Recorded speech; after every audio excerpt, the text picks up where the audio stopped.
Submerged, Ryan Widmer, His Drowned Bride, and the Justice System, by Janice Hisle.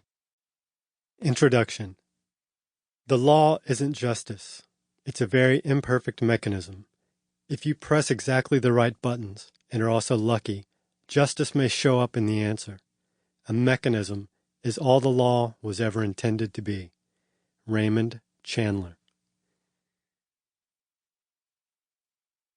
If Chandler wrote the story of the Widmer case, there would be a mysterious blonde, a jilted lover, a missing diamond, and a dogged detective as stubborn as a migraine who ties all the strings together to solve it. But flesh and blood are not fiction. The strings cannot be untangled. There is no satisfying conclusion. The Widmer case is more like a black box. A man and his wife are alone in their house. She drowns in the tub. He cries innocent. And after 3 trials, we can only stare at the blank sides of a box and wonder what happened in there that night. I was pretty sure I had the answers when I sat in the courtroom for the final days of the first trial, not far from Janice Morse, now Janice Hisle, who covered every day of those 3 long, dramatic, torturous trials. Quote, a 911 dispatcher thought Ryan was too calm, end of quote. I reported in an April 2009 column for the Cincinnati Enquirer. Police arrived in minutes but found Sarah's body dry, with only her hair damp. The floor was dry, although Ryan claimed that he had just pulled her from the tub. His story changed from finding her face up to face down. The tub had been wiped clean, except for 2 handprints, palms out, sliding down the inside of the tub as if Sarah was trying to push back while being held under. It was elementary, Watson. I think Ryan is lying. I think the handprints are chilling testimony that Sarah was murdered. But prosecutors don't know why he would have killed her or even how. It's a real murder mystery. 10 years later, it's still a real murder mystery that can't be solved by the magic of CSI or sleuthing of Philip Marlowe, Travis McGee, or Sam Spade. We don't get off the hook that easy. We can't close the book and pat ourselves on the back for figuring out who done it. Anyone who has been drawn into the vortex of murder, witnesses, jurors, lawyers, detectives, reporters, neighbors, friends, family, become a member of an exclusive club that understands how murders are like lampreys on the soul that latch on and won't let go.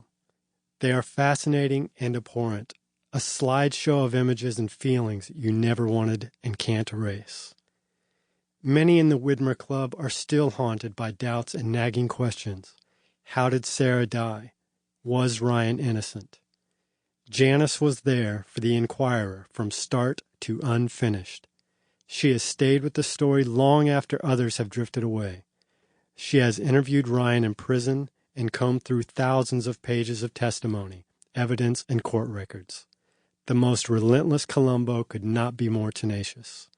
When she asked me to help her edit and publish her book for the 10th anniversary of the Widmer mystery, I was still sure that Ryan was guilty. But after seeing her fresh reporting, new evidence, and vivid descriptions of the trials, I am no longer so certain. Submerged brings new doubts and questions bubbling to the surface of the bathtub murder. This book compels us to take a deeper look at the Widmer case. Peter Bronson. Chapter 1. I Think She's Dead. 911, what's the emergency? My wife fell asleep in the bathtub and I think she's dead. With a few frightening words, Ryan Widmer's quiet suburban world went haywire. Those words, which Ryan breathlessly blurted into his lifeless bride's cell phone on August 11, 2008, would be replayed countless times in a criminal case that would captivate and frustrate people in and around Cincinnati, Ohio, for years to come.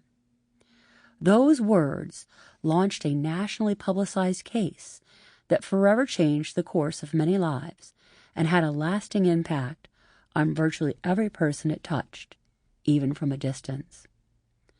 Minutes after Ryan called 911, an ambulance's red lights flashed across the sea of brick Sample complete. Ready to continue?